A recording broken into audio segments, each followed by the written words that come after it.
Hello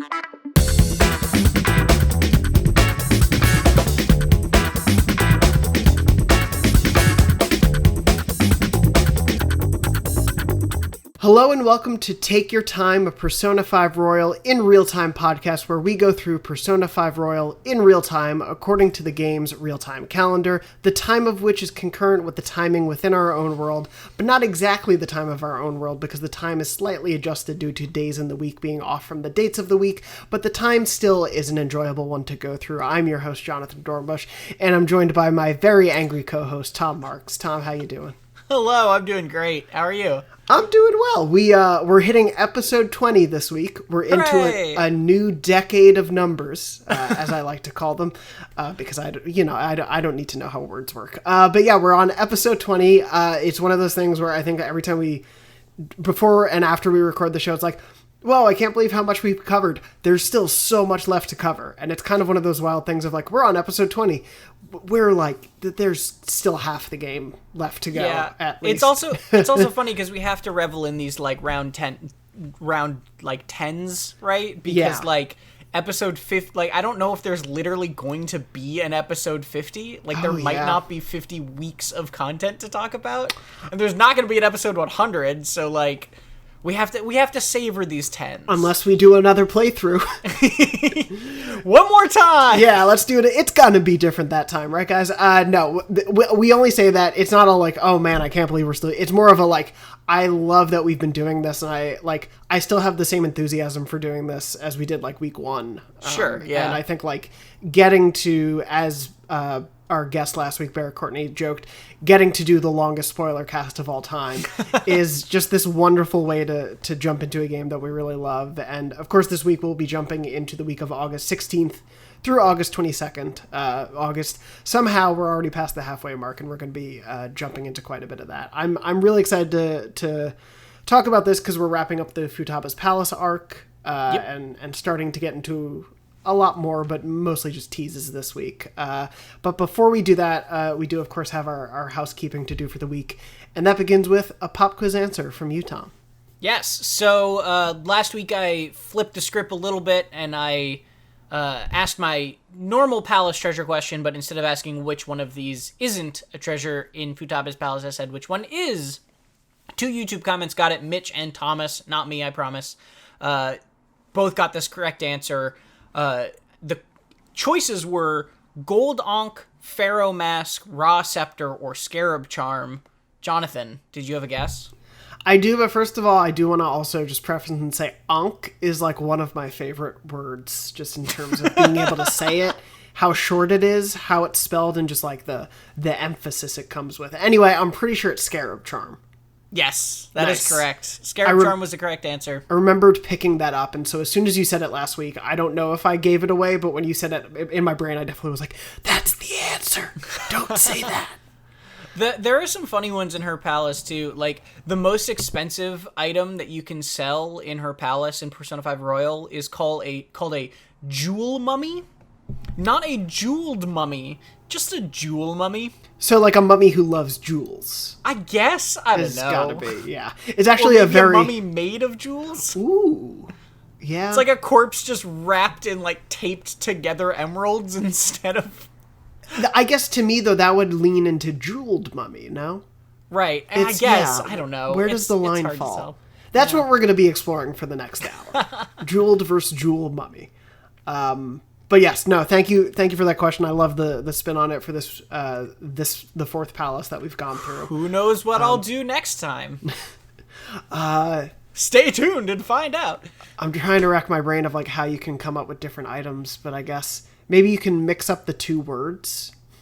I don't know. That's Tom in a month from now's problem. Exactly, true. And September's not going to be busy at all, so you know you have plenty of time to think about it. But of course, before we get into the week that was, I do want to go through some viewer comments, and this one comes from frequent commenter of the show, Ratchet Fella. And Ratchet Fella had said, Tom is right, as is true always, but specifically saying you do get a really good book if you finish all of the advanced books. These are the ones from Booktown. Yes, which I went to this week, so we can talk about that. Yeah. The book you get unlocks new technical hit combinations for every element type, i.e. now hitting an enemy afflicted with fear with an ice attack will cause a technical hit, whereas before only psi damage would. Combining this with ranking up your technical hits at Billiards, another thing I did this week that we can talk about, can make your team pull off some crazy powerful technical hits.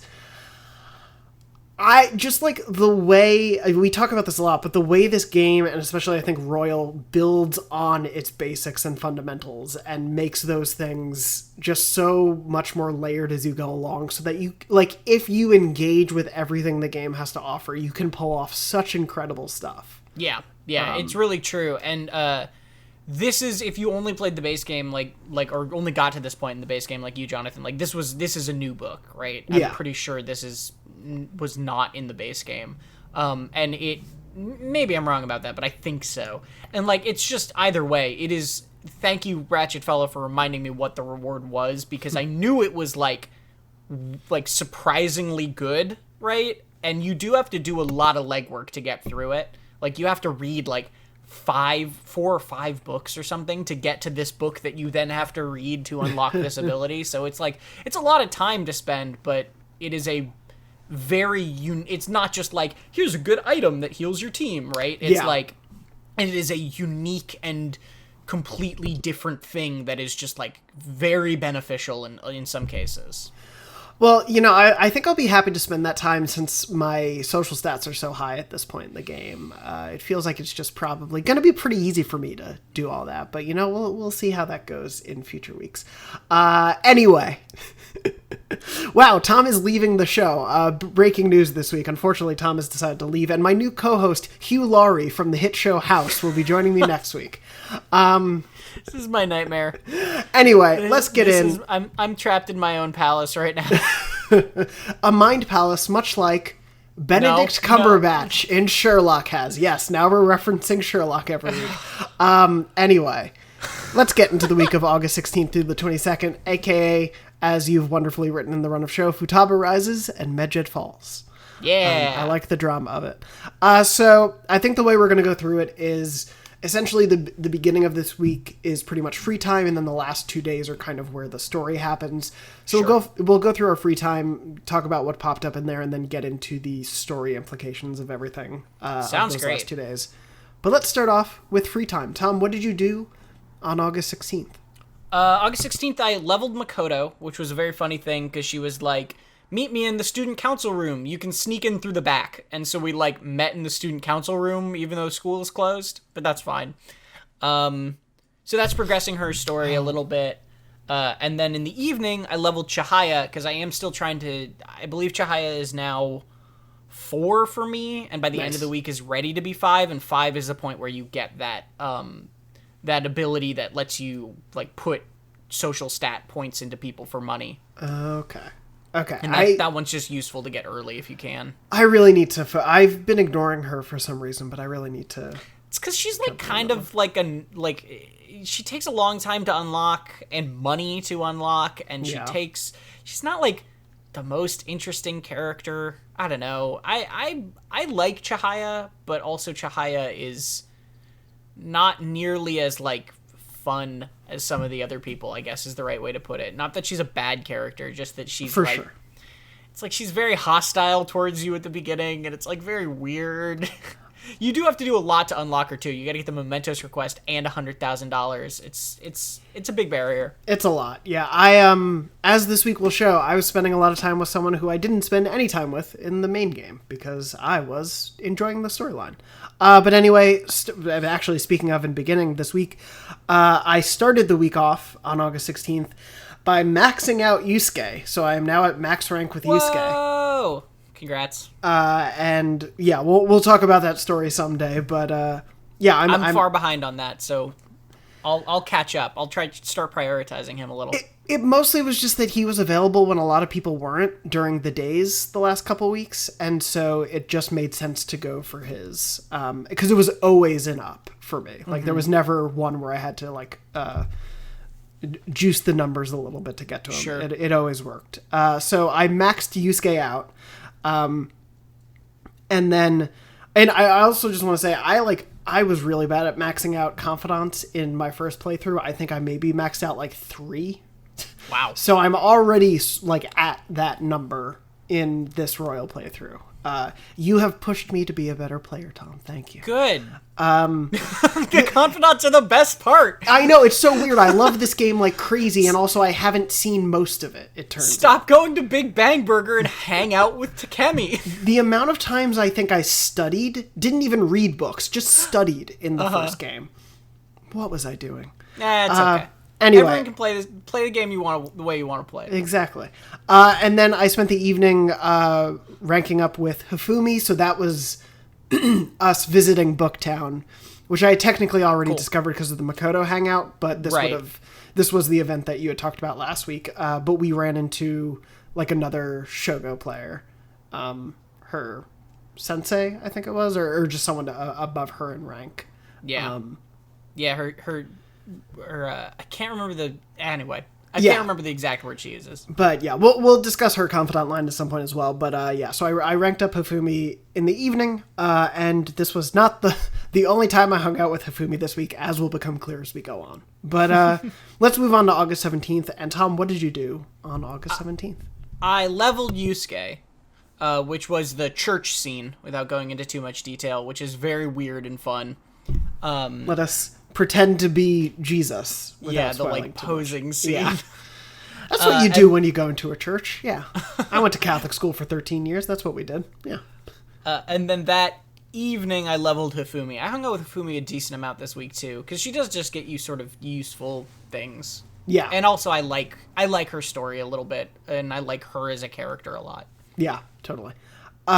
So for me today, before I did my events for the day, I went to Booktown on August 17th to get that first book where the guy's like, "You're pretty stupid. Here's our dummy book to read." Right. So I went to get that book from him to start whatever that line is that obviously we were talking about last week. And then because you had been mentioning the jobs having Mementos request, and I guess that was something I just totally missed in the first game because I stopped working as soon as I could. I went to work at the flower shop. And so it activated the Mementos quest. It also got me to level 4 for kindness, which was the only one that was lagging for me.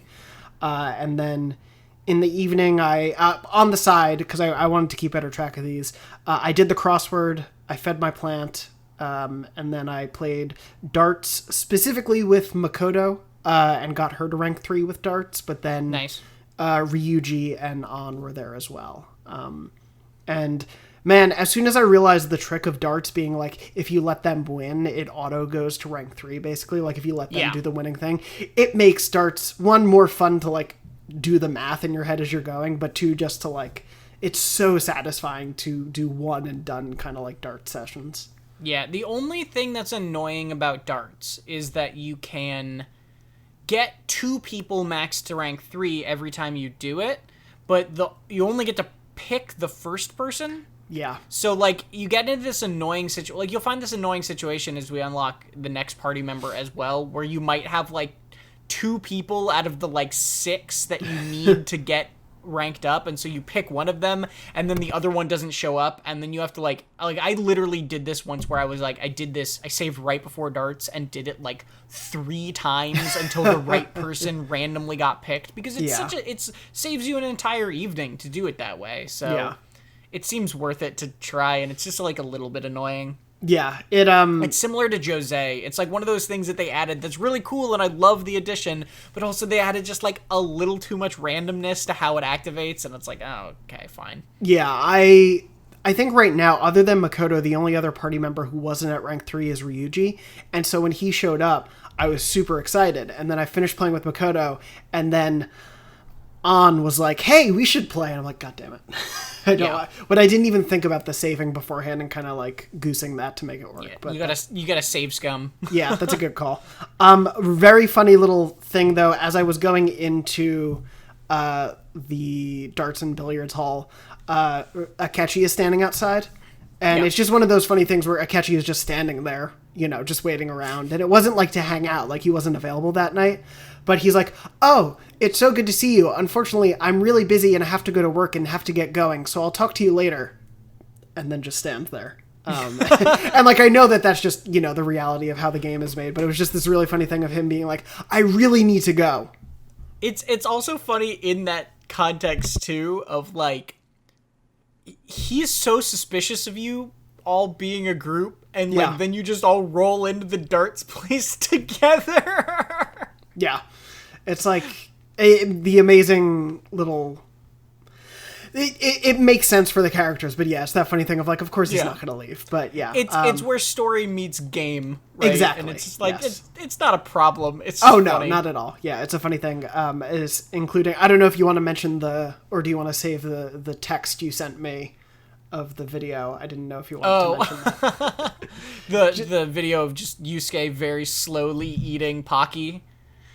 If you go into the hideout, I highly recommend what you do. It might change at this point because maybe after the deadline. But if you go into the hideout, you can just like sit on the hideout screen, and Yusuke is just like sitting in the corner very slowly, just like taking Pocky out of a box and just going like num num num num num, and just eating it, and then taking another one, and he'll just keep and doing just that. Machine like just does it. I couldn't get over that. I thought it was so funny. It's really mesmerizing to watch. When I went to the hideout once and just watched for like a couple minutes, I was like, what am I doing with my week? Anyway, moving on to August 18th. So as I mentioned, darts was the end of my night. What did you end up doing on August 18th?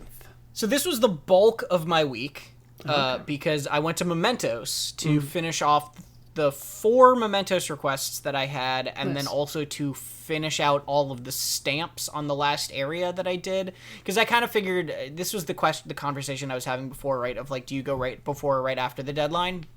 And I think I do like going right before the deadline, because then you have sort of just like a contained, here's the new area you can max out and finish up, and like that's more digestible to me than going after the deadline, where there's like might be like, if I went right after the deadline, I'd have 4 requests before the new area, and then I'd have to get stamps before the new area, and then I'd have to go to the new area, and I'd feel compelled to go through it. And so like, I liked a little bit more of a bite-sized thing. But I did just a ton of leveling. I think Joker's 39 now. Nice. I ended after it. I have like $750,000. Yeah, and that was even with, it was on a torrential rain day, so I couldn't even get Jahaya, and it meant there was a lot more treasure around. Okay. So I had, this is my favorite thing. I got all of the stamps. Okay. Nice. I turned them into Jose at the end, which, by the way, this is the thing I was going to say. I think I figured out a trick of how to get Jose to show up. Yes. Which is, I was noticing Jose was showing up a lot more, and I was also going back to the Velvet Room pretty frequently. I think if you go back to the entrance and then go back into Mementos, Jose will show up within the first few floors that you do that. Okay. And then he takes way longer to show up after that if you just stay grinding. So if you can't, like, I went like up and down like maybe 10 to 15 floors looking for stamps, and he didn't show up once, and then I left and came back, and he showed up on the 3rd floor. So if you're having trouble finding Jose, try that and let me know if he shows up within the first like 5, right? Yeah. Because then I think we're onto something. It must reset. Yeah, like if we can get enough of a sample size, it must be that it sort of like resets within the game, the randomness of him appearing. I think so. Yeah. I mean, I'm just, this is all conjecture, right? Yeah. So who knows? But no, like, as expert game designers that we are, I think But no, that makes a lot of sense. That's cool though that you were able to, even if it was just by luck, it's cool that you were able to get him a little bit more frequently. Some other stuff I did Mementos. Yes. I leveled up the twins so that I can now buy higher level personas. Right, I can craft personas of a higher level, which is really valuable, because now it means I have no level restrictions as long as I have the money to support the personas I'm getting. Nice.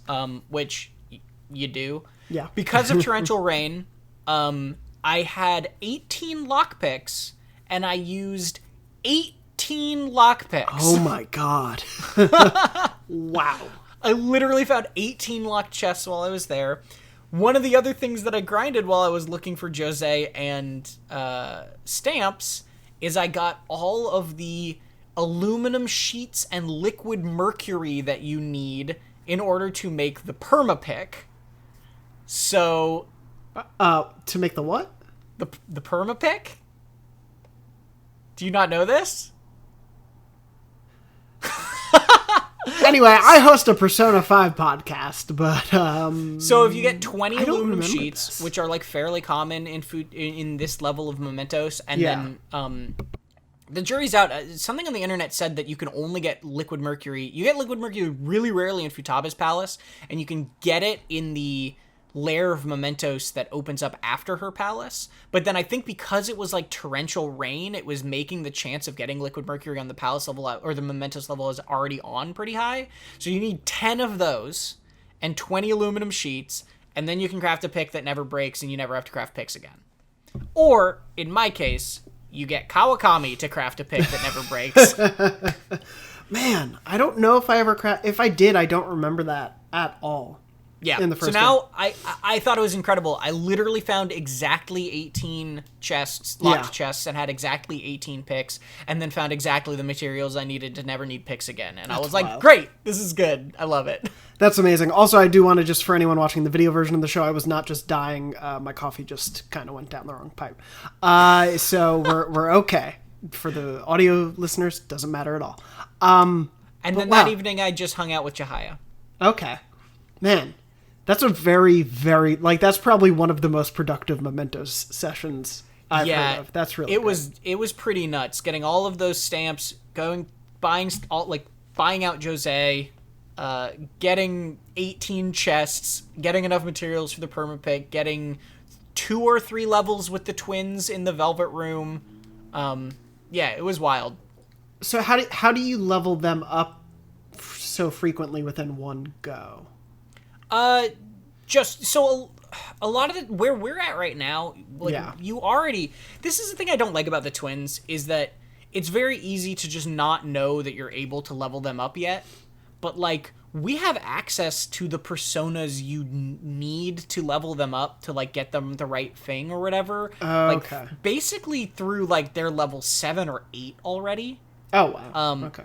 It's just that you like if you like just didn't get the right combination of personas at the right time, or you didn't know that this is how you craft X persona with Y ability. So, like, the twins, if you are one of the few confidants where I'm just like, yeah, I'll just look up a guide for that, because, like, it's so opaque of a system without that like, I feel like I need to be able to be, like, look at, like, one of those, like, Persona Fusion calculators, which there are online, and be like, okay, so I need a Lechesis, so how do I get a Lechesis, right? And, like, realize, oh, I already have all of the required things, and it's under the level that I am, and this is easy. And, like, so, like, I could have gotten another level with them, and I just was like, I'm sick of being in the Velvet Room. Like, didn't do it, right? Yeah. So it's one of those things where you probably can level them up more times than you realize you can. Cool. Yeah, I'll definitely give that a try soon, because I've completely ignored the Velvet Room stuff, which I know there's a bit more with the challenge battles and they're like the quests you can do with them and whatnot. So yeah, I do want to jump into that stuff at some point so we can talk about it. But that sounds really productive, and I haven't quite figured out my Mementos cadence. Like, it seems like you have it pretty thought through in terms of how often you're going. I have something I'm happy with, at least, right? Yeah, because I pretty much left Mementos until the very end of the game last time, and so I spent like just 12 hours of a weekend grinding through Mementos, listening to podcasts, and it was a grind. But I've enjoyed kind of dipping back into it a little bit more, especially with the Royal Editions. It makes it a little bit better. But anyway, let me look at my August 18th. I really had nothing. There was no one to hang out with this day, which was weird. And I couldn't decide what else I wanted to do. None of the like dates lined up for a job or anything. So I just went and studied at the diner for Guts and Knowledge because it was raining, just to get a little bit more there. Which was like probably not the best use of time, but it was just something to do. And then that evening I ranked up Mishima to rank 8. Nice. So I think you said you might have done this one last week. Rank 8. I think I get rank 8. Oh no, yeah, I did get rank 8 last week. Yeah, because you were saying the weirdness starts to even out at this point. And so yeah, I finally hit that moment as well. But yeah, we'll discuss Mishima as well in the future at some point. But starting on August 19th, what did you do? The 19th, since I had completed the Mementos request, leveled Takemi again. So I got Takemi to, I believe, 8. Nice. And I won't spoil that story, but now Takemi's at 8, which I'm really glad about. Pretty close to leveling her, or to maxing her out now, which should happen pretty shortly. And then in the evening, I leveled Mishima to 9. So I'm getting real close on maxing a bunch more people out. I think I have one other person at 8 or 9, too. Nice. We should probably be able to pretty regularly start to dig into confidant sides. Hopefully, if we line up a bit. But yeah, I'm getting pretty far with Mishima, so theoretically we should do that one soon.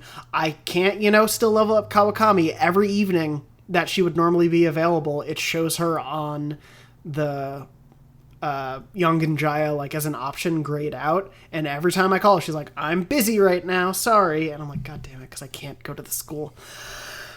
So anyway, on August 19th, I ranked up Kasumi to rank 5, so she is at the max of that short rank, which is cool. I've been really enjoying that one. We can probably, because have you ranked her up to 5? Yeah, I have. In this? Okay.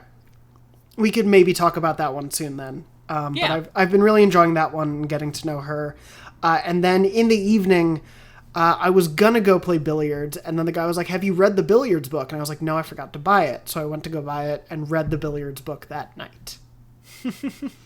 Which you'll never be able to guess what I did the night after. But anyway, before we get there, August 20th, what did you do? August 20th, I played billiards in the day. Okay. Which was just like, it was this weird day where Makoto, An, and Yusuke all could hang out, and none of them were ready for a level up. So I was like, I'll just go play billiards, and then all of them will be ready for a level up. And then the guy then said, after he came up to me and was like, hey, there's this billiards book that you could go buy.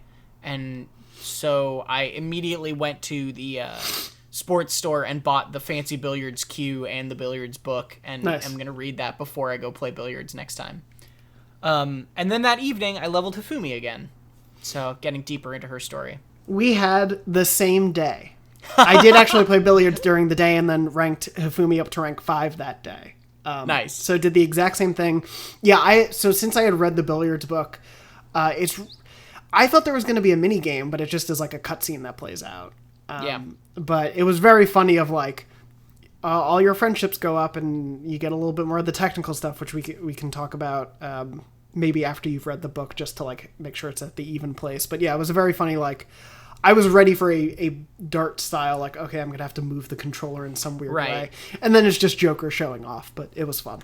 And then, yeah, in the evening, I ranked Hifumi up to rank 5. So getting a little bit closer to the end of that one. But yeah. I think she's at 6 or 7 for me. I can't remember which. I think 6. Okay, cool. Yeah, I think we'll probably be pretty concurrent with that one, because pretty much every time she shows up, I'm like, yep, I want to rank this one up, because like I said, I ignored that one almost completely in the main game. And I'm enjoying like learning more about her and the tensions of her life as it goes on. But yeah. Yeah. Anyway, we've now got quite a bit of story to go through for August 21st and 22nd. Yeah. Deadline. So yes, today, August 21st, is the deadline. When we wake up this morning, it of course, the deadline has even more bearing, because as Sojiro mentioned, it's actually the anniversary of Wakaba's death. And you get a little bit more. It's been one of those interesting things. I really like ranking up Sojiro's storyline. I like spending time with him, and I think, like, as the story goes on, if you're not really endeared to him yet, I think the more you hang out with him, the more quickly you most likely will be. But getting a little bit more of him putting down his facade are some of my like favorite moments. And this is one of those where, like, he's been pretty abrasive to you, even if you've been ranking up the confidant line. But here it's kind of like, he's just laying it all out. Like, Wakaba's death is today, so it makes today even harder. He mentions a little bit about Sai and the reason she was showing up, and it was specifically because she wanted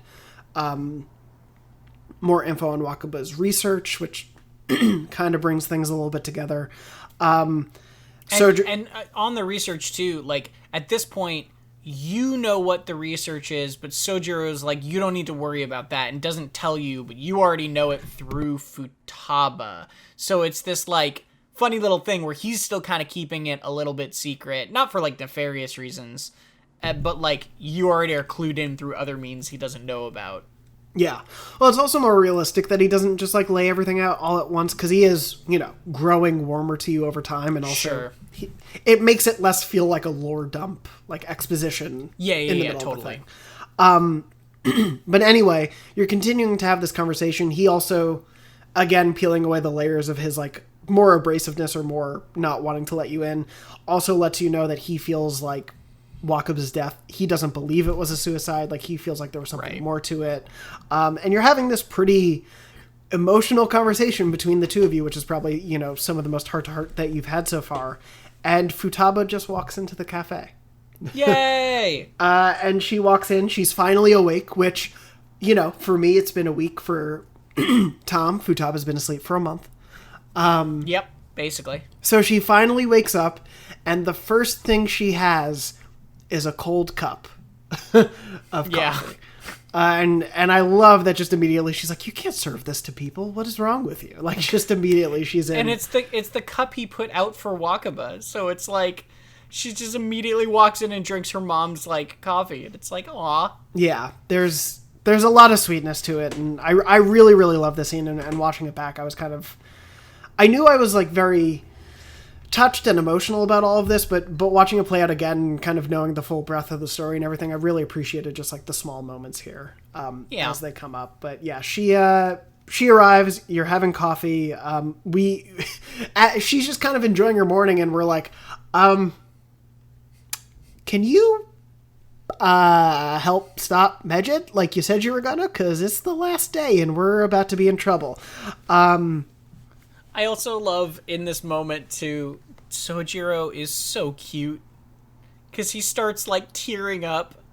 She's like, is something wrong? Did I do bad? And he's like, no, and he's just, like, so happy. It's so cute. He's such a good guy. Yeah, it's so great. And I think, again, goes back to one of the earliest things we talked about this game of, like, the masks of what you see of people versus who they really are. And at first the idea that Sojiro at the beginning of the game is someone who could elicit any sort of warm emotions like that seems the furthest thing. And yeah, to have these moments here, I think it works super well. I really, really enjoy the way it all plays out. But you head back to Futaba's room and are like, hey, can you fix this for us now? And she's like, okay, yeah, give me some time. She works through it all. She does the hacking, as you do. Yeah. Tons of hacking goes on. Enough hacking that you can spend the day cleaning her room. She's in this, like, fugue state, just working, not paying attention to you. Exactly. And she does all of this, and then she's like, all right, it's done. I did it. We're good. And you're like, oh. And then she's also like, oh, what happened? And it's, the room is clean. So I love that she's like, man, I do all this and someone cleans my room for me? That's great. This is awesome. I really enjoy this. And so she essentially, just saves the day. It's very quick. I kind of love how anticlimactic it is. Yeah. And she just falls back asleep. Yep. She just instantly goes back to sleep, and you're kind of just like, I guess we're okay now. She says she did it. We trust in Futaba at this point, so we'll believe that it worked out. But yeah, it's this very funny, just very low-key moment, which I kind of love as a reversal from so many of the past Palace deadlines where it has been like these public declarations of, bad guys admitting to the world, here is the horrible human I am. I am going to, like, throw myself, castigate myself and throw myself in jail or whatever. And here it's just like, yeah, I did my thing. I'm going to go back to sleep. And it's great. Yeah. It is also, like, just another moment of that in how casual it is, where Morgana talks and Futaba's like, the cat talked! And you're just like, don't worry about it. And she's like, okay. Yeah, I'll just keep going. She's just like, I guess it doesn't matter. Let's move on. Yeah, it's like, get over it. Cat talks. Don't worry. I love her acceptance of things. It's similar to Makoto in terms of how quick she gets into it, but for her, it's very much the eccentricities of it all pop up, and she's just like, yeah, I'll go with it. I can handle this. I'm fine. Yeah. So she goes back to sleep for now. And what's funny about this is, as I was saying, like, it's a little bit of an anticlimactic deadline day in comparison to some past ones, because we'll get a lot more story the day after. But we finish up all this, and we actually get a free evening, but it's specifically within the cafe. You have to stay inside LeBlanc. So what did you do to celebrate the deadline passing? At this point, I think I was mistaken. I hadn't bought the Billiards book yet, so I actually started reading that fancy book. Okay. And it's you need to read it 3 times, but since I have speed reading, I only need to read it 2. And so I wanted to get started on that. Tom? I did the exact same thing. Hooray! We've had an identical day and a half here. I sat down and read the book. I got through 2/3 of it, so I guess I'll do a third the next time, which is a little disappointing with the speed reading, but it's better to not have to take 3 sessions to do it. Yeah. You went through this quest line before, or like this side? Yeah, I did the books before the other time. So, I'll try to stay concurrent with that so that we can talk about it at some point in the future. But yeah, I spent the evening reading that book as well. Now that I know, imagine tomorrow is going to be pretty similar for us too. What? I don't know about that. On August 22nd, I did the story, because the story is what happens. August 22nd is our big story day. It is the real culmination of everything happening with Medjed. And it is this, celebration / finally accepting that Medjed has been quelled. And it starts out with, the news broadcasts, as these things tend to happen now, because it's happening in such a public sphere. We are at that space where the Phantom Thieves are of, if not national, at least locally news importance, import. And so we learn from the broadcast that we stopped Medjed. We get a little bit of information about everything going on, including that their site has basically been replaced with our logo. Like the idea of that happening. None of their threats have taken place. Futaba essentially doxed Medjed, I think, is pretty much what happened, because they're like one of the founders or one of the big members' materials and their personal information is just illegally online. So it's like, oh, Futaba just doxed someone. Cool. Okay. Yeah, that's what happened here. Gotcha. All right. Not the coolest thing to do, Futaba, but okay. No, not great.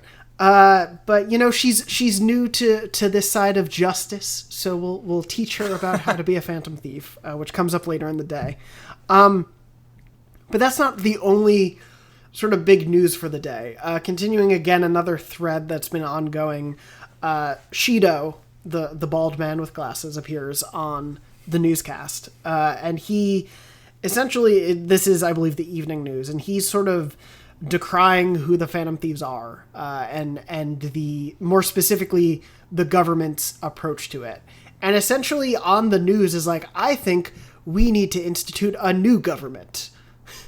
And I am willing to risk my political career to do so, and to create this new political system of peace and order, which doesn't sound totalitarian or anything worrying whatsoever.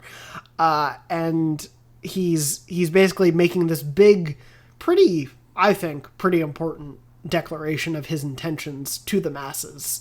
And then you get a little bit of people in the cafe responding, and they seem to pretty much like him. They're just pretty much like, I hope he'll be good to the elderly. And that's pretty much all the couple in the cafe cares about. Well, it's this interesting moment because it is an older couple, and I think it's like, you don't get this a ton, right? Of just like, Sojiro's not really paying attention. The older couple is watching the news report, and they're basically just like, well, I hope that he's good to us. He sounds convincing.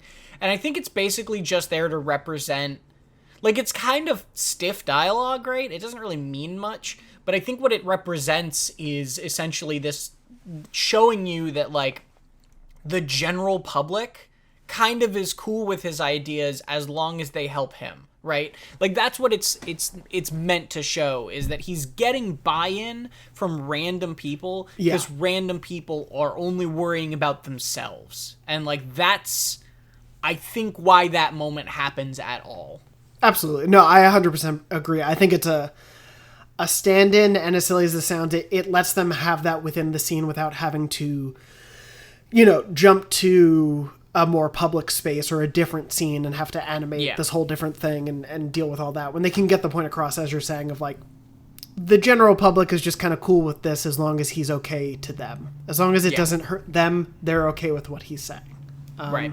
Especially when you have these strange new groups popping up that are declaring internet war against each other in the public sphere. Yeah. The couple at the cafe just wants to complain about the coffee and move on with their day.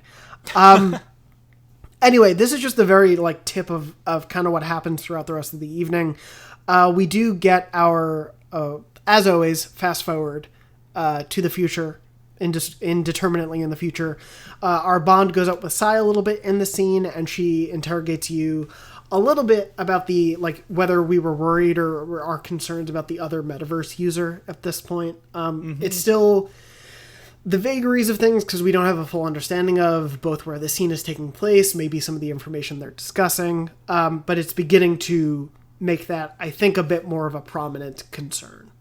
It's re-elevating that, and it's also kind of pointing towards Sai believing you a little more about that, because the first time you bring up oh yeah, there's someone else in the metaverse and they're the culprit, she's just oh, you're just trying to weasel out of this, right? And blame someone else. And now she's bringing it up as maybe there's this other person and that all these things are connected if Wakaba's research and blah, blah, blah, blah. Because she was part of this story, right? She was in this chapter of this story talking to Sojiro about this research. So I think it's basically just her starting to piece together some of the stuff she knows with some of the stuff you're saying and realizing oh yeah. And then you said, re-elevating this idea, reminding you of this thing that there's still another person in the metaverse potentially, because that wasn't relevant necessarily at all to Futaba's palace directly. So yeah, whereas the two before it mentioned it.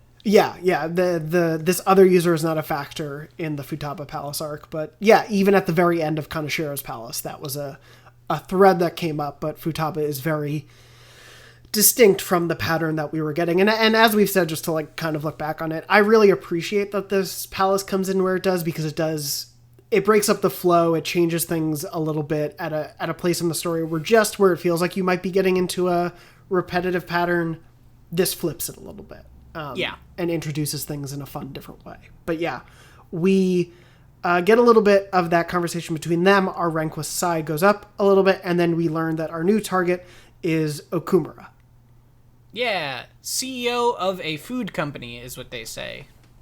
And then that's pretty much all we get from them for this day. I was actually surprised that Okumura got pointed out so quickly after the deadline. Me too. I thought that came a little later, but so we now are, that chapter is closed and we're moving into the next chapter of the story. Yeah.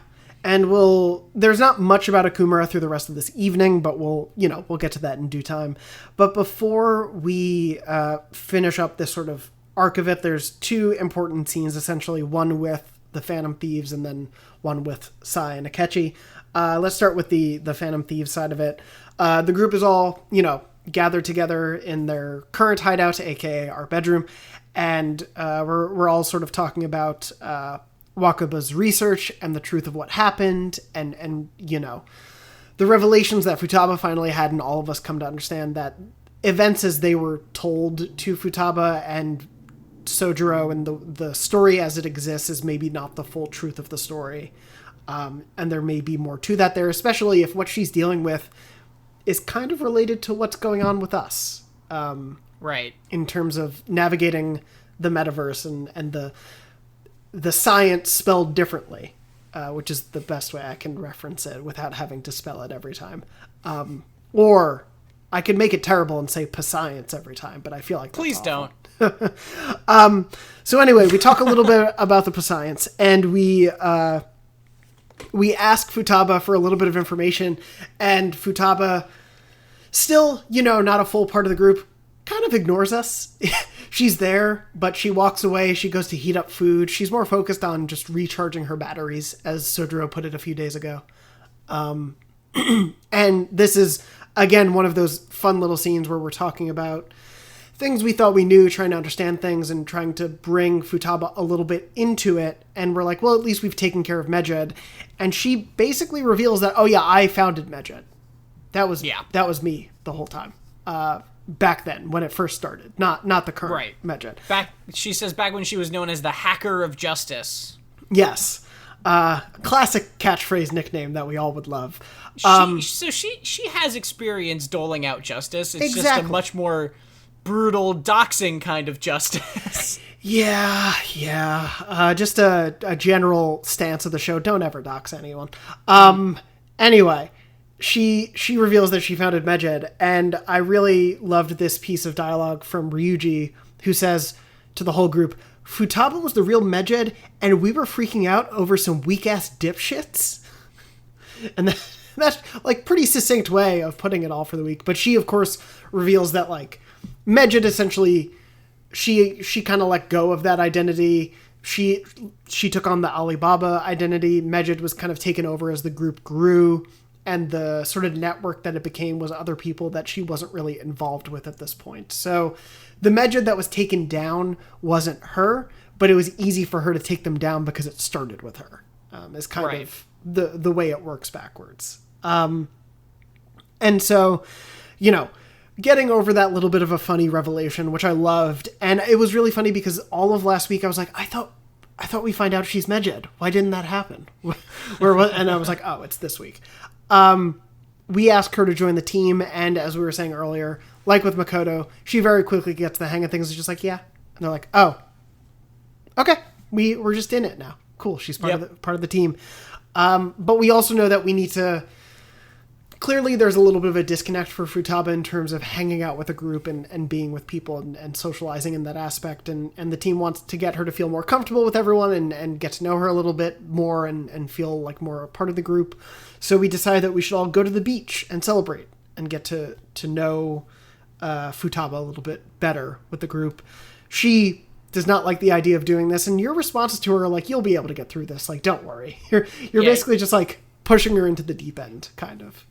Well, one of the responses you can have is literally like, it's going to go terribly. Yeah, it's really funny that you can kind of just sow the seeds of doubt for her. And we're going to get into this a lot more with Futaba, but this whole kind of day sets up this idea that like, yeah, she's not like, you fixed her heart, right? You fixed kind of like the sorted out the things, but like, that doesn't mean like she's still this interesting mix of like very confident, very smart, very like knows what she's talking about when she wants to talk, but also very closed off in certain ways. Mm-hmm. And we already see the beginning of like a little bit of a thing where when she first arrives at the cafe, she's like hiding behind Joker because she's nervous, and like she's silent sometimes with them, but then when she's explaining the Medjed thing, it's not like she's like shy about it. She's very vocal. So she's this interesting sort of character to me that I really love, that like is definitely has a lot of social anxiety, but isn't treated like she's got some sort of like problem. It's just that she's like very shy. But it's just a really interesting balance of character that's not the stereotypical version of this character that you see where she's just like can't talk and can't say anything to anybody. She has this, she's more nuanced than that. Yes. Yeah, you would I think, like, stereotypically, as you were saying, you would expect the timid side of it to be the, like, dominating aspect of her. But it's not a timidness all the time. And it's quite the opposite much of the time, as you were saying. She just comes out and admits all that Medjed stuff and is totally self-assured and confident in telling you all of that and joining the team and being part of things. But alternatively, she does have these moments where the idea of just going to hang out with everyone at the beach is awful. That is a terrifying prospect. And I think that there is something to be said about like the way that the group just sort of is like not fully respectful of how nervous she is around other people, right? Yeah. They're just sort of just like, oh yeah, we're gonna all hang out with you individually for a day and we're gonna go to the beach, and that's just like, you don't have a choice. Yeah. And she's like really nervous about it, but also does want, and this is something we're going to see more with her storyline, she does actively want, right, to be getting out of her shell, which is what makes it kind of more okay. But it is very funny that the group just is like, oh yeah, this person that hasn't left their room for 2 years and is very clearly uncomfortable around us right now, you're going to be our friend. Deal with it. Yeah, we're going to put you through the most intense social experience to make up for those 2 years. And yeah, I agree. It's one of those, like, it's coming from a good place. The group wants her to be a part of things. And she, we know to a certain extent, wants to be part of things as well and wants to socialize a bit more, especially as we go into her story more. But it is a little bit of a boundary cross in terms of like, no, we're going to just force you to do this. Like, it's not the greatest first step, even if it comes from a good place. Because as you said, it's not an ask. It's a like, no, you're doing this. Yeah. It's a little, it's handled a little oddly, I would say. But I really do love Futaba, and I love where her story goes. And I love that she's not just one thing and not just one stereotype. Yeah. Which I guess is, again, the theme of this whole game is that like people are not who they appear on the surface, always. And so I'm excited to get into her confidant line more or get to know her more too. Yes, that's a good one for us to discuss as we continue to learn more about Futaba. But that essentially kind of ends the Futaba's Palace arc in terms of all of the group's discussions and growth and things of that nature. But before it all ends, we do get a little bit of a scene with Sai and Akechi, and this is the most probably disheveled or the most battered we see the two of them so far. Yeah, they're mad. They are pissed at this point. Sai essentially is really angry because of how bad it makes them look for not being able to handle things well. Like now the Phantom Thieves look even better because of Medjed's fall, and they had nothing to do with any of this, so it makes them look even spottier because they didn't have a hand in solving any of this. You have Shido openly criticizing the police, right? Yes, yeah. And Akechi also sort of admitting, like, not fault, but admitting missteps and things, essentially, at this point, for, like, the first time that even it takes Sai by surprise that he's willing to talk about things to this nature. And so, that's been kind of brewing in the background, but it feels like, okay, we're really going to start to see them trying to amp up dealing with the Phantom Thieves. And now with Medjed out of the way, we don't have necessarily a direct competitor to the Phantom Thieves, so it's kind of all attention is back on them. No target, no threat right now. Exactly. And even I think we both get like texts from Mishima at this point of, man, like things are going super well. I bet the fan site's going to be even better tomorrow. Like people are going to be so much happier with you. And so it does feel like this tipping point of, oh, the Phantom Thieves are hitting it even bigger because they've escaped this Medjed thing. Right. So yeah, it's not a great place for them to be, but it's seemingly a good place for us to be. We're going to go hang out at the beach. It seems like things are looking good, but things never stay good for long in the world of Persona 5. Oh. But that'll be a conversation for next week, because that's the end of our week's events. So yeah, excited to jump into the next chapter. I think this is a really fun, interesting, and super important one overall to the story. I like where it takes place in the whole thing. I don't know if you have any sort of like wrap-up thoughts that you wanted to include here, but I really, really, getting to re-experience this part of the game, really appreciate everything it does to both capstone what's come before, but also set up quite a bit. Yeah, I agree. I don't think I have anything substantial to add. I like Futaba's Palace. I think the ending of it is very kind of funny and abrupt, right? Yeah. It's just like, oh yeah, it's all resolved. Let's move on, right? And that goes into sort of this not waiting for her to wake up the entire time, and then finally when she does, it's just like, oh yeah, she's the best, and she can just do this instantly, and it's like not a problem. So it is sort of abrupt in that way, and now we're just like on to the next thing. But I really liked that chapter, and I like the kind of difference of it, and I'm excited to kind of close out the summer break chapter and then get into the next stuff. Most importantly, so we can continue to answer questions in school and avoid getting hit by chalk. Can't wait to get back to it. Before we go any further, Tom, I'm just going to ask you out openly. I know we are a little bit later in our recording because that's my fault, but the show isn't running long, but we're a little bit longer in our recording. Do you want to hold talking about this confidant line for another shorter week of like free time, or do you want to jump into it now? Nah, let's do it. 'Cause Okay. There's not much to... We can go through it quick. It's pretty quick to go through, yeah. So we wanted to, as we were saying, continue to go through confidant lines as we go on. And because both of us have finished, thanks to my doubling up last week, we have both finished the Yoshida storyline.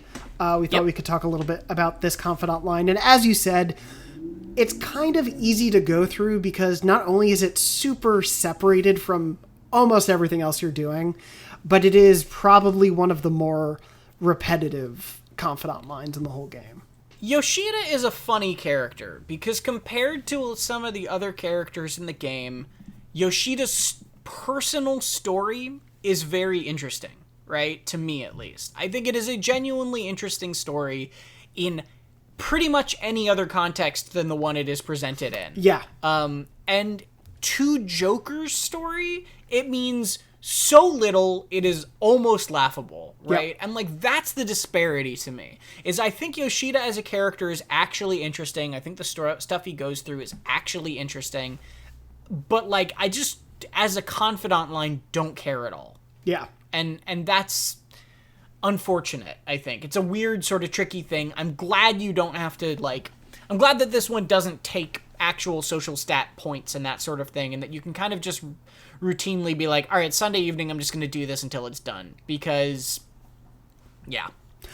I mean, most importantly, as sad as it is to say it, because it is kind of using him, his, rewards are fantastic for doing this confidant. Yeah. And I'm so glad. Good. I ignored it last time, which was stupid. It was just flat out dumb to ignore this confidant line because of the bonuses you get here. It's very good. But as you were saying, I agree. The idea of this fallen from grace politician who is dealing with a certain sort of, the public views him one way. He accepts some of that criticism and it's founded, but believes that he can. It's kind of all about, are you able to move past the mistakes of your past and forge a new path for yourself if you're doing it out of a place of good. And as you said, it's a really interesting character arc, not for this game and for what you're doing in terms of Joker's story. I totally agree with you. It is and I think part of it is the fault of so many of the beats essentially ending up, as we've joked on the show before, ending in essentially Joker telling him, I believe in you, believe in yourself, stick to your truth. You know what to do. You've taught me to be good. I think it's, let me see, it's rank 6, 7, and 8 are basically identical scenes with different characters. Yeah. They are, and we can get into this because the whole thing starts with you meeting this politician, right? And you got to do the beef bowl shop thing, and he's getting heckled and getting called No Good Tora, as Torinosuke Yoshida is his name. And basically you ask him to teach you to speak good, right? You ask him to give good speeches because you think it'll help your discussions with shadows. That's where this whole relationship is predicated on, this lie that you want to be a politician and you want to give speeches well. And he explains that he was part of the Kuramoto children back 20 years ago when he got ousted from his party because of his No Good Tora's 3 strikes, right? Which were, one is he missed a meeting to take a vacation, and then another was that he called a voter an idiot, and then another was that he was accused of embezzling a bunch of money from the party, right? Which, those 3 could not be more different. Right. And in terms of the scale of, knocks against a person's character, it's the other 2 aren't great, but missing a meeting or, losing your cool once and calling a voter idiot, to be honest, not at the same level as embezzling a lot of money, which again is an accusation. Right. But nonetheless. And it was, the funny part is the embezzlement was only strike 2. Right? That should have been that the wasn't strike. the thing that, so the funny thing is, and this might be a cultural thing, just real quickly as an aside, apparently there was a actual politician, I don't know, the Shin Megami Tensei fandom wiki, supposedly in its trivia section says that there was an actual politician named Shigeru Yoshida who was a member of this, the real world version of his party, that was forced to resign from his post of prime minister for yelling moron at a Diet member during, like, a budget meeting. Huh. And so, like, I guess this has precedent of, like, acting unbecoming like that has caused someone in the Japanese political world, like, to... It wasn't, like, a voter, right? It was, like, a colleague, I guess. It was another Diet member. But, like, that's not, like, an unheard... Like, it's not, like, an insane thing within Japanese politics, apparently. I obviously don't know the full story and am not embedded in Japanese politics, but... Sure. It is, but yes, embezzling large sums of money from the party seems like the worst crime of the two. Yeah, I guess I'm not trying to get political, but I guess I'm used to a lot of name calling and stuff in our politics right now. Right. Like, and granted, this was made before the cycle of our last politics, but it has been very contentious, I would say, with politics in America. And so I guess someone missing a meeting to take a vacation to me feels quite small. But, yeah, unfortunately. He had these 3 strikes, as you said, and essentially was this disgraced politician. And again, going to your point that I think sums it up really well of, like, there is a very interesting story here for this character that just doesn't jive with the rest of the game. And as you said, it's predicated on a lie Joker tells to start it all off. Yeah. You have no interest. The first half of the Confidant line, is basically, like, Joker going and visiting him doing speeches, and then him getting heckled by people calling him no good Torah, and him sort of, like, losing his cool because of it. And then over the course of, like, the first 5 of these Confidant rank ups, Joker will basically, like, back him up or be like, believe in yourself. And then he, like, sort of learns to embrace the no good Torah reputation and get over himself and find confidence in his own voice again and say, you know what, I shouldn't hide from my past. I should, like, use the fact that I've learned from my mistakes as, like, a jumping off point, right? Yes, yeah. And that's pretty much the first half of it. And then the second half of it is just this, like, political intrigue thing where people are like, hey, Yoshida, you want to drop out of the race and join my party? And then, like, or join my, like, team? And then he's like, well, what do you think, Joker? And Joker's like, stick to your guns. And he's like, I must decline. Yeah. And he does that, like, 4 times. It's just so funny because he's supposed to be teaching you, but you just keep telling him the same things, and he's like, yes, I have learned wisdom from this teenager. Yeah, basically. Let me decide my political career on my truth. Which, again, I appreciate what the story is trying to do, and I do think, as you said, there is interesting stuff here. It just doesn't quite work within it feels so disconnected. The larger moral is basically, he's like, what's the point of getting elected if I have to abandon my beliefs to do that? And exactly. they try to tie it into the Phantom Thieves, right? Of, like, the Phantom Thieves are doing what they believe, and they have the confidence to keep doing what they believe, and they're getting pulled by outside sources, but they keep sticking to what they're gonna do, and Yoshida's basically like, I'm gonna do the same. And that's sort of, like, the moral of it, is don't abandon your beliefs for popularity, is, like, kind of the overall sort of like message. It's a little bit like, I don't know, there's probably more to it than I'm giving it credit for on top of that, but at the same time, like, it is just sort of so, like, most of these scenes, like, there's literally one scene where, like, he's meeting a politician, like, under a bridge on a secret meeting, and Joker's just, like, there. Yeah. Like, you have no business being there. You don't say anything the entire time, basically. You are often there to then just say the final thing to tell him to believe in himself is how it often feels for those last ones. And as you said, I think the message of that can work. I do agree that that's sort of the message that it's going for. And if you do that confidant line in the first half of the game, I think it works even better as a setup, because as we were saying, we are kind of at the tipping point of the Phantom Thieves becoming more popular. Like, their popularity was rising in the last palace or two, and so this feels like it's their really big popularity moment. And so to tell you to remind yourself not to let that be the focus is a good thing. But often the scenes that do it, Joker being there doesn't really matter. Yeah. But as we said, man, is it good to do this confidant line, because the rank up skills that you unlock are fantastic. Yeah, the thing that you get it too is the thing that lets you get infinite money by just, like, weakening a guy and then asking for money a bunch of times and then weakening him again and asking for money a bunch of times if you want to do that. The level 10 rank up is the one that lets you form contracts with high shadows that are higher level than you, which is really valuable because it means that there's just not restrictions in palaces anymore, basically, in terms of who you're getting. It can let you cheat levels and power a lot.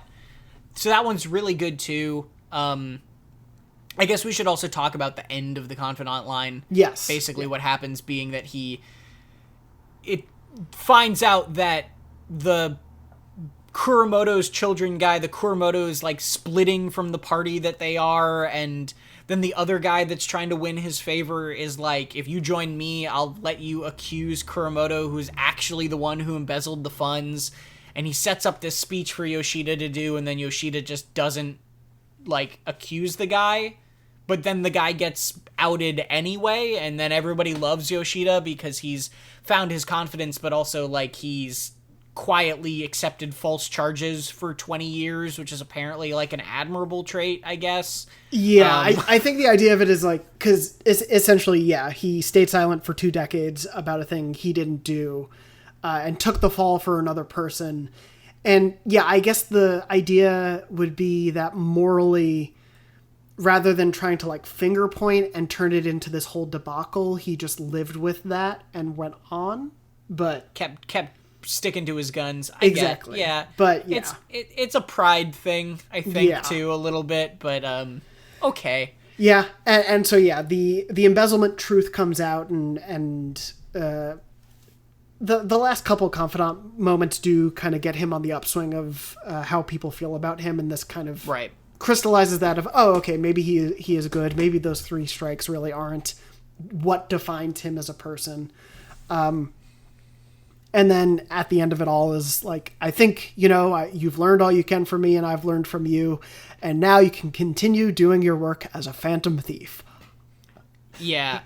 Well, Yoshida's actually funny too, because he, in confidant rank 8, the one under the bridge, is like 100% like, so, you've got another thing you're doing too, right? Do you want to talk about it? And you're just like, I don't know what you mean. And he's like, okay. Like, he knows earlier than most people do, I think, which is kind of interesting that he figures it out very early.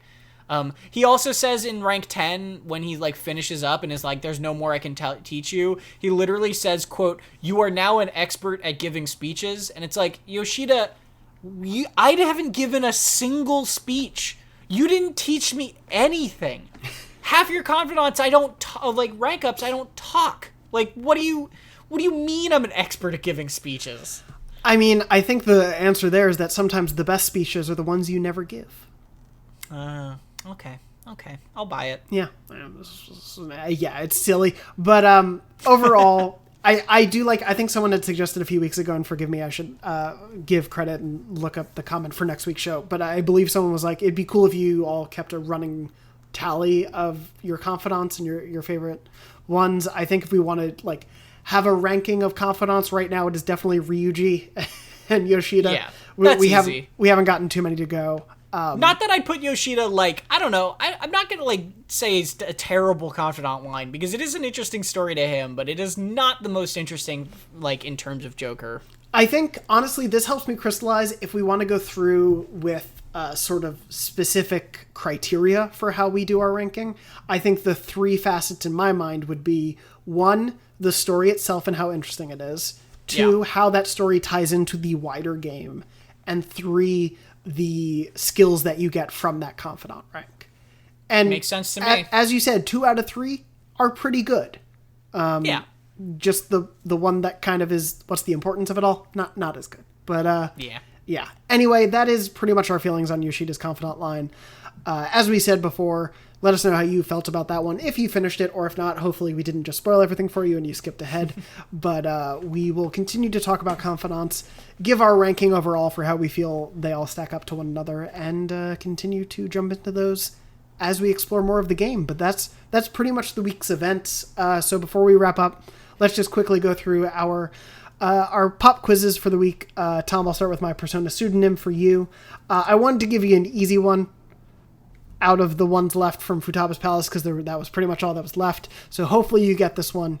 But who is known as the Bearer of Scales? Oh, this one is... Well, I'll wait. I'll give a sec. I feel bad because sometimes I'm just like, I know it, and then I know people at home want to play along. That's fair. But that one is Anubis. It is Anubis. Yeah. Congratulations to you for getting that one. It was just the last of the Futaba's Palace ones that I think had very fun names to pull from, but a pretty easy one nonetheless. So I will probably, for the next palace, make sure I do them in perhaps difficulty order. But before we get there, we do, of course, have a pop quiz question from you this week, Tom. What have you got? Yes, we do. So, for you listening at home, you can send your answer to us, and we'll have it at the beginning of next week's show. Because we went through Yoshida's confidant line, my question for this week is involving Yoshida. What is the name of the political party Yoshida used to be a part of? And, or...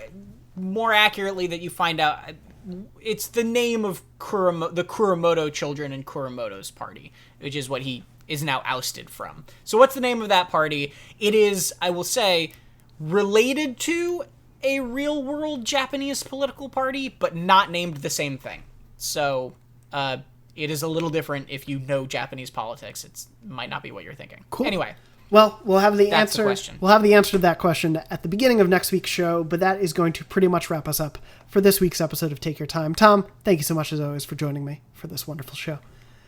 A pleasure. And don't forget, you can follow us both on Twitter, even though Tom isn't on there as much anymore. But I'm at JM Dornbush. Tom is at Tom R. Marks. We still promote and talk about the show on there every week. So stay tuned to us on Twitter. You can also write into dornology@gmail.com, either with an answer to that pop quiz question or any questions or comments you have for the show. And we'll try to read some of those each week. You can also, of course, answer Tom's pop quiz on the Dornology YouTube channel version of this episode. Just go to YouTube and search Dornology. Or, on your platform of choice, don't forget to like and subscribe and hit the buttons that tune you in for each new episode. It does seriously help out the show a lot and helps to show more Persona fans out there we exist, because we love doing the show and we hope you've been enjoying it. But it's getting pretty late, as you can see from the light outside from my window. It's getting dark out, and Morgana is telling us to go to sleep. So for now, that's going to wrap us up for Take Your Time. But as always, nice to steal you.